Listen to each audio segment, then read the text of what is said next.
ফরেক্সে long time টিকে থাকার জন্য আপনাকে ফান্ডামেন্টাল এবং টেকনিক্যাল দুইটাই বুঝতে হবে। কেউ যদি শুধুমাত্র টেকনিক্যাল বিষয়গুলো শিখে সে কিন্তু এখানে টিকে থাকতে পারবে না। ফান্ডামেন্টালি তাকে অ্যানালাইসিস করতে হবে, অর্থাৎ তাকে পুরো ওয়ার্ল্ড সম্পর্কে নিউজ রাখতে হবে। ওয়ার্ল্ডে যে নিউজগুলো হচ্ছে এগুলো সম্পূর্ণ বিশ্লেষণের মাধ্যমে রাখতে হবে যদি সে বিশেষ করে গোল্ড ট্রেড করতে চায়। কারণ আমরা রিসেন্টলি দেখতে পাচ্ছি প্রতি উইকে ডাটা রিলিজ হচ্ছে, জিবিপি, ইউরো, বিশেষ করে এই কারেন্সিগুলোতে ডাটা রিলিজ হচ্ছে খুবই বেশি। সো ট্রেড করার জন্য আমাদেরকে বি কেয়ারফুল থাকতে হবে ফান্ডামেন্টাল নিউজের দিকে। অ্যান্ড আমরা তো এসএমসি যারা ট্রেড করি তারা দেখা যায় 1:3 রেশিও বা আমার কথা যদি বলি আমি 1:15 বা 20 পর্যন্ত নেই। অর্থাৎ এখানে যদি আমি ট্রেড নেই, এখানে আমি তো ট্রেড ভাই নেই অনেক কিছু তাতেই ভয় লাগে। অ্যান্ড এখানে নেই প্রফিট। সো 1:13। সো যারা নাকি এসএমসি ইউজার আছে বা এসএমসি কনসেপ্ট অনুযায়ী বা আমার স্টুডেন্ট যারা আছে তারা জানে বিশেষ করে যে এসএমসি ইউজাররা কখনো লস করে না। এসএমসি ইউজারের ক্ষেত্রে মার্কেট সিচুয়েশন যেমনই থাক তারা লস করতে পারবে না, কারণ তাদের অলওয়েজ প্রাইসগুলো ফিক্স থাকে, অর্থাৎ টিপি পজিশনও তাদের সেটিং, আবার এসএল পজিশনও তাদের সেটে থাকে। সো তাদের ক্ষেত্রে ততটা ভাবতে হয় না। সো যাই হোক, আপনাদের যদি কারো কিছু বলার থাকে ফরেক্স নিয়ে আপনারা শেয়ার করতে পারেন, বা কারো কোনো কোশ্চেন থাকলে বলতে পারেন। অ্যান্ড আমি আজকে বলে দেব এই যে মার্কেটে এতটুক যে ডাউন হলো বা বিগ একটা ক্রাশ হয়েছে, অ্যারাউন্ড 7 ট্রিলিয়ন মার্কেট ক্যাপ। ফরেক্স তো আপনারা জানেন অ্যারাউন্ড 6 থেকে 7 ট্রিলিয়নের একটা মার্কেট ক্যাপ। সো এখানে বিগ একটা ক্রাশ হয়েছে, অ্যান্ড এর রিজন হচ্ছে, রিজনের সাথে জড়িত ইরান এবং আমেরিকা, এই দুইটা কান্ট্রির কারণে মার্কেট এতটা ডাম্প হয়েছে। সো এটা টোটালি যারা নাকি ফরেক্সে আছেন এর যে মূল হিস্ট্রিটা এটাও হয়তো সম্পর্কে জানা। সো এই বিষয়ে আমি আলোচনা করব। অ্যান্ড এই চ্যানেলে অনেকেই নতুনকে দেখতে পাচ্ছি।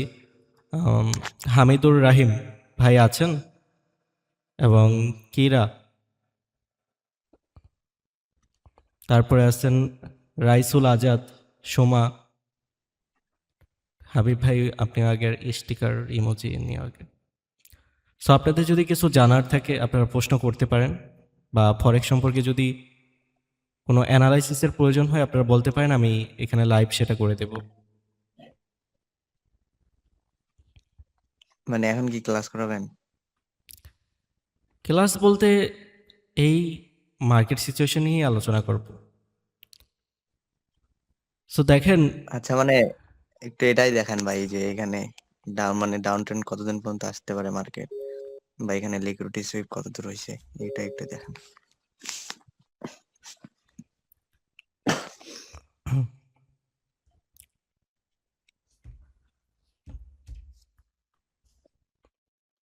আমরা যদি গোল্ডের দিকে একটু আসি, সো এখানে আমরা দেখতে পাচ্ছি $5,596, অ্যারাউন্ড 5,600, 5,600 মার্কেটের ATH, that means all time high. So এখান থেকে মার্কেট ক্র্যাশ করে একদম ডিরেক্টলি চলে আসে 5,103। এরপর কি হয়, মার্কেট এবং একটা জাস্ট পুলব্যাক 5,400-তে যায়, অ্যান্ড তারপরে যে ক্র্যাশটা দেয় big crash 4,689। All average sorry all average যদি আমরা কাউন্ট করতে চাই এইখানে $900 একটা গ্যাপ।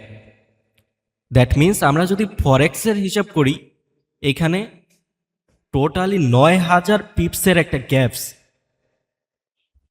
আপনারা যারা ফরেক্সে আছেন জাস্ট একটু থিঙ্কিং করেন, 9,000 পিপস, দ্যাট ইজ হিউজ পরিমাণ মার্কেট লিকুইডেশন, হিউজ। জাস্ট ফরেক্স থেকে 500 পিপস প্রফিট মানে হিউজ প্রফিট, 500 পিপস লস মানে হিউজ লস, সেইখানে 9,000 পিপস লস।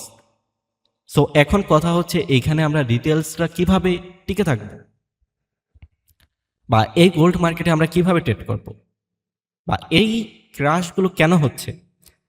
দেখেন, আমরা যদি প্রিভিয়াস হিস্ট্রির দিকে তাকাই,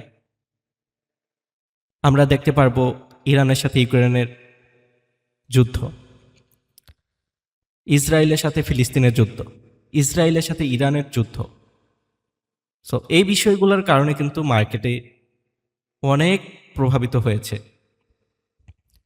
অ্যান্ড আমাদের এই মার্কেটের সাথে বিশেষ করে ট্রাম্প খুবই প্রভাবিত করে, এবং এই গোল্ড মার্কেটে বিশেষ করে ট্রাম্পের কথাবার্তা খুবই প্রভাবিত হয় এই গোল্ডে। সো সে অর্থে অ্যান্ড রিসেন্টলি যেই ক্রাশটা হলো লাস্ট এই 2 দিনে, এখানে মূল বিষয়টা হচ্ছে ইরানের সাথে আমেরিকার একটা যুদ্ধের সংঘর্ষ, মানে একটু দেখা যায় দুইজন দুইজনকে খোঁচা দিচ্ছে, ওইরকম একটা বিষয়। সো এই পরিপ্রেক্ষে ইরান কি করেছে, ইরান, রাশিয়া, চীন, ইরান এই দুইটার সাথে মিলে টোটাল 3টা দেশ মিলে তারা একটা চুক্তি করে, বা তারা একটা মিটিংয়ে বসে। সো এই বিষয়টা আবার ট্রাম্প শোনে। ট্রাম্প শোনার পর, কারণ আমেরিকার সাথে ইরানের যুদ্ধ চলতেছে, সো এখানে বিপক্ষে হচ্ছে ট্রাম্প, আর বিপরীত পাশে যদি তাকাই ইরান, মানে দুইজন দুইজনের বিপরীত দিকে। সো ইরান বাকি 2টা দেশের সাথে এই নিয়ে চুক্তি করছে, এবং বাকি 2টা দেশ ইরানকে পজিটিভ দিয়েছে, অর্থাৎ ইরানের সাথে এক মতামতে তারা চুক্তিবদ্ধ হয়েছে, মানে রাশিয়া, ইরান আর হচ্ছে চীন। সো এটা যখন ট্রাম্প শোনে, ট্রাম্প শোনার পর ট্রাম্প ইরানের সাথে বসতে চায়। এই নিউজটা যখন পাবলিশড হয় যে ট্রাম্প ইরানের সাথে বসতে চায়, সাথে সাথে মার্কেটে একটা বিগ ক্রাশ হয়। সো এই হচ্ছে বিষয় মার্কেটে ক্রাশের। অ্যান্ড আমরা যদি গোল্ডের হায়ার টাইম ফ্রেমকে দেখি, 1 ডে টাইম ফ্রেমকে দেখি, দেখেন গোল্ড কিন্তু অলওয়েজ ঊর্ধ্বমুখী।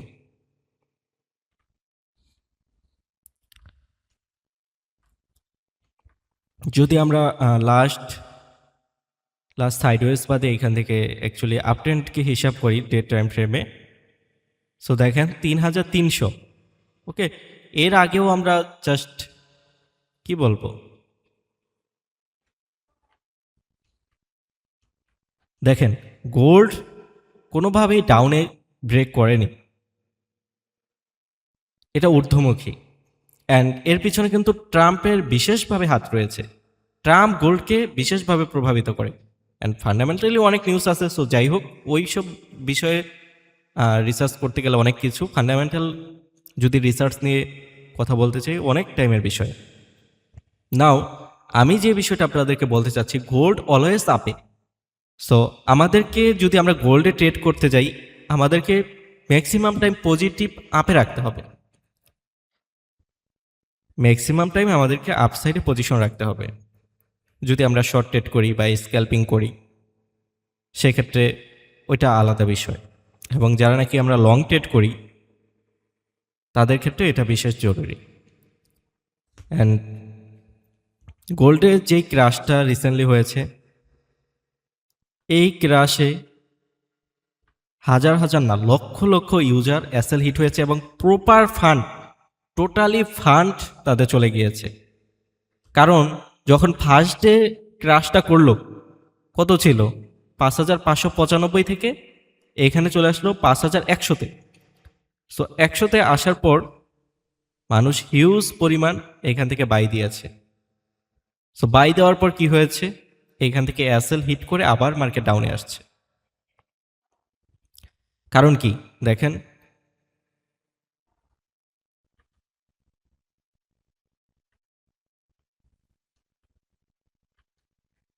এইখানে যে উইকটা দিয়েছে, এই উইকটা দেওয়ার পর ক্লোজিং করেছে এইখানে। সো এই পর্যন্ত মার্কেট টোটালি বাইং গেছে, এটা আমরা শর্টার টাইম ফ্রেমে গেলে ভালো দেখতে পারবো। এই পর্যন্ত মার্কেট বাইং হয়েছে। এই পর্যন্ত বাইং হওয়ার পর 100%, 90% ইউজারই এখন মনে করছে যে মার্কেট আপ ট্রেন্ডে যাবে আবার। আমি নিজেও এটা ভাববো, কেন ভাববো না? অবশ্যই, কারণ মার্কেট কোথায় চলে আসছে, 5,600-তে। আমি নিজেও গোল্ডকে $1,200 কিছুদিন আগে মনে হয় দেখলাম, আমার কাছে এরকমটা মনে হয়। সো এই 5,100-তে আসাটা হয়তো বা সবার কাছে মনে হচ্ছে জাস্ট পুল ব্যাক, বা এখানে ইনস্টিটিউশনাল সেলিং হয়েছে। বাট পরবর্তীতে এইখান থেকে মানুষ যখন বাইং প্ল্যান করছে, তখন দেখেন এখান থেকে বাইং গেছে, এ পর্যন্ত গেছে, দেন হিউজ সেলিং। সো এখানে অ্যাসেলও হয়েছে, হিট হয়েছে। তো এই পরিপ্রেক্ষে আমাদের করণীয় কি, এটাই তো কথা। সো এখানে আমাদের করণীয় হচ্ছে আমাদেরকে অবশ্যই লট সাইজের দিকে খেয়াল রাখতে হবে। আর একটা কথা হচ্ছে রিসেন্ট সিচুয়েশনে আমাদের গোল্ড মার্কেটকে স্কিপ করতে হবে। আমি বিশেষ করে এখন সাজেশন দেব, এখানে যারা আছেন বা এই ভিডিওটা ইউটিউবে যাবে, তো সবাইকে আমি বলবো আপনারা গোল্ড থেকে আপাতত ট্রেডিংটা বিরত রাখেন। কারণ গোল্ডে আপনি যদি এখানে এখন $10,000 দিয়েও ক্যাপিটাল নিয়ে ট্রেড করেন, আপনার ক্ষেত্রে সেটা অল্প। এই গোল্ডে বিলিয়ন বিলিয়ন ডলার দিয়ে ট্রেড করে যারা নাকি institution, bank traders, mutual fund traders, huge capital নিয়ে ট্রেড করে। সো তাদের ক্ষেত্রে আমাদের এই ফান্ড কিছুই না। আপনি যদি $10,000-20,000 দিয়েও এখানে ট্রেড করেন, সেটাও স্মল অ্যামাউন্ট। সো যাই হোক, আমি আপনাকে যদি এই ইউরোইউএসডির সাথে কম্পেয়ার করি, দেখেন আমার ড্রয়িংটা একটু খেয়াল করেন, এখানে 9% লস কোথায়? গোল্ডে। এটা কোথাও ছিল জানেন? এটা গতকালকেও আমি দেখছি 12% ছিল। যাই হোক, আমরা এখন বর্তমানে 9 শো করছে, আমরা 9কে ধরছি। বাট এখানে ইউরোইউএসডি খেয়াল করেন 1%, জিবিপি প্রায় 1, এউইডি 1%, সিএডি 0.05 প্লাস মানে পজিটিভ, এনজিডি 1%, ইউএসডি আপ হয়েছে 1%। সো অল এভারেজ আমি আপনাদেরকে এটাই বলছি যে এই গোল্ডের সাথে যদি কম্পেয়ার করেন, বাকি যে ফরেনিং কারেন্সি এগুলো কিন্তু এতটা আপ ডাউন হচ্ছে না। গোল্ড হচ্ছে মেটাল, সো গোল্ডের হিসাব সম্পূর্ণই ভিন্ন। হ্যাঁ, গোল্ডের সাথে আপনি ইউরো জিবিপিকে দেখবেন, মার্কেট গোল্ড ডাউনে যাচ্ছে, ইউরো জিবিপি এগুলোও ডাউনে যাচ্ছে। That's of father's coin, that's it. But আমি আপনাকে বলবো আপনি ফরেনিং কারেন্সিতে ট্রেড করেন, আপনার ক্যাপিটাল যদি স্মল অ্যামাউন্টের হয়, so you can choose euro USD or GBP USD. Problem কি, আমি নিজেও ট্রেড করতেছি ইউরো ইউএসডিতে, জিবিপি ইউএসডি আমি নিজেও ট্রেড করছি। এখানে হয়তো আপনি মুভমেন্টটা খুব কম পাবেন, বাট আপনি এখানে প্রফিট করতে পারবেন।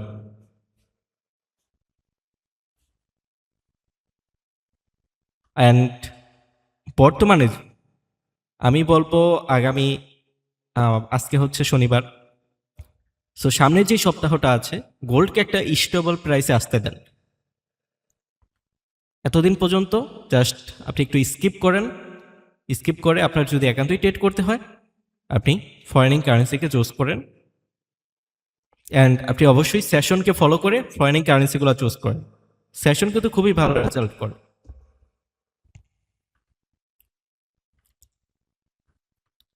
দেখেন আমি আসছি হচ্ছে ইউরো ইউএসডি পেয়ারে,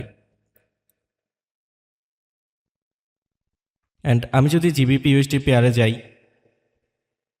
সেটা কেটে দেয় আবার ভাববে অনেকে পরে আসলে ট্রেড প্ল্যান করছি। সো দেখেন এই কারেন্সিগুলো কিন্তু আপনি অতিরিক্ত মুভমেন্ট দেখতে পারবেন না, হায়ার ভলিউম ক্রিয়েট করছে এরকম দেখতে পারবেন না। হ্যাঁ, ভলিউম ক্রিয়েট করবে, বাট একটা স্বাভাবিক পর্যায়ে আপ ডাউনের মধ্য দিয়ে করবে। আমি বলবো এই যে সিচুয়েশনগুলো, এই সিচুয়েশনগুলোর মধ্যে আপনি ট্রেড প্ল্যান করেন, এগুলো থেকে আপনি প্রফিট করতে পারবেন। এখান থেকে আপনি বাই অর্ডার করবেন, এই পর্যন্ত আপনার টিপি থাকবে। আপসাইডে এই পজিশন থেকে সেল অর্ডার করবেন, এখানে আপনার টিপি থাকবে। এখান থেকে অর্ডার করবেন, এখানে টিপি থাকবে। সো এগুলো আপনার এসএমসি অনুযায়ী আপনি প্ল্যান করেন। এখান থেকে আপনি ছোট ছোট প্রফিট 1:3 নিয়ে ইজিলি বের হতে পারবেন। Believe me, just believe me, আপনি যদি এসএমসি শিখেন প্রপারভাবে। অ্যান্ড আমি যদি আপনাকে টোটাল ট্রেন্ডটাও দেখাই,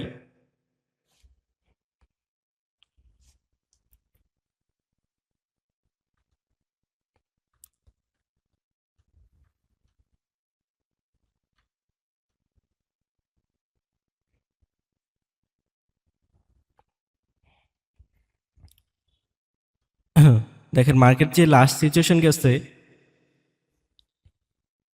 এখানে আমার অর্ডার ব্লক কোথায় আছে আপনি ধরতে পারেন। অ্যাডভান্স অর্ডার ব্লক হিসেবে রেটটাকে সহ ধরতে পারেন।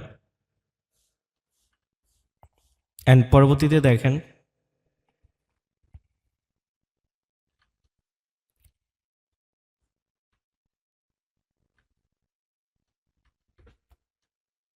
অর্থাৎ মার্কেট অর্ডার ব্লককে ট্যাপ করে আপসাইড হচ্ছে। আমি কত মিনিট টাইম ফ্রেমে আছি? 1 আওয়ার। বাট আপনি যখন শর্টার টাইম ফ্রেমে যাবেন, এটাকে হিউজ মুভমেন্ট দেখতে পারবেন। অ্যান্ড তার প্রিভিয়াসে যদি দেখি, এই সুইংয়ে আমার অর্ডার ব্লক কোথায় আছে? এটা অর্ডার ব্লক। অ্যান্ড এখানে এফবিজি, প্রথমে তো অর্ডার ব্লক এফবিজি হয়েছে, পরে এটা মেডিকেটেড হয়েছে। দেখেন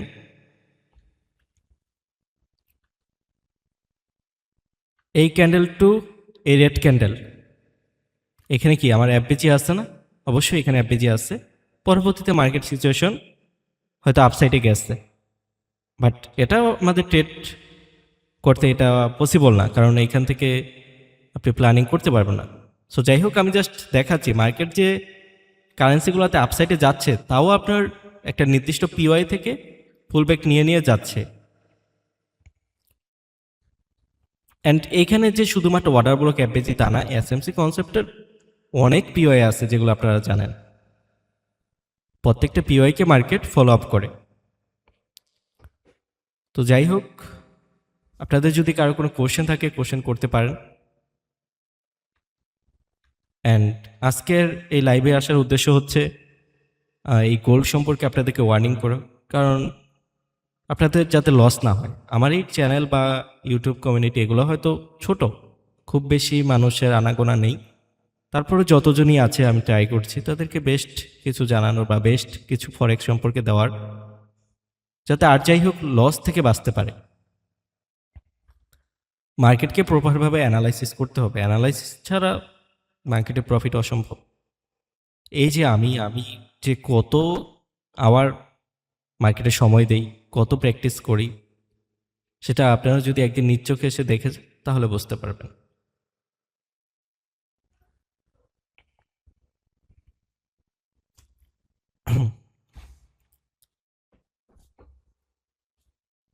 অ্যান্ড আমি কিন্তু রিসেন্টলি কয়েকটা ভিডিওতে ট্রেড প্ল্যান শেয়ার করছি, ট্রেড প্ল্যানিং শেয়ার করছি। সো ওইভাবে যদি আপনারা ট্রেড করতে পারেন, আপনারা প্রফিটেবল হবেন যদি ওইভাবে মার্কেটকে অ্যানালাইসিস করতে পারেন। সো আমি বলবো আপনারা সুইং, আইডিয়াম, বস এইগুলা প্রথমে আপনি higher time frame like 1 hour use করবেন। দেন আপনি শর্টার টাইম ফ্রেমে গিয়ে মার্কেট সিচুয়েশনটাকে ওইভাবে করে প্ল্যান করবেন।